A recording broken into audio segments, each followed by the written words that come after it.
Signor Sindaco, l'alluvione alle spalle, non i problemi che ha generato anche in questo paese, voi riprendete adesso a parlare di parco anche grazie a questo libro. Sì, riprendiamo un percorso che si era interrotto il 18 novembre con l'alluvione, adesso riprendiamo appunto a parlare del parco con una consapevolezza ancora maggiore che la vocazione principale di questo territorio è legata alla tutela del territorio e allo sfruttamento in chiave diciamo ambientale.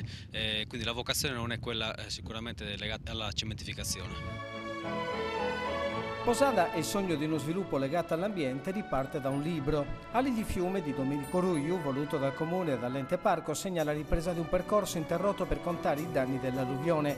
Il parco fluviale può essere una nuova grande risorsa su cui fare affidamento per ripartire. Sì, indubbiamente Posada dal punto di vista della ricchezza naturalistica, il delta del Rio Posada, si pone a uno dei primi posti in Sardegna. Sembrerebbe strano, viste le dimensioni non paragonabili agli stagni di Cagliari e Oristano, però nel piccolo c'è una varietà e una ricchezza di specie tali che effettivamente è un piccolo Eldorado. Facilmente avvistabili qui. Questa è la grande ricchezza e l'idea del comune di Posada di creare alcuni punti di avvistamento proprio dell'avifauna renderà questo patrimonio fruibile a tutti. L'avifauna ha avuto danni dall'alluvione. No, se ciò fosse accaduto in primavera allora sarebbe stata un'ecatombe di pulli, di pulcini nel nido o di uova distrutte. In quel periodo pochissimo danno.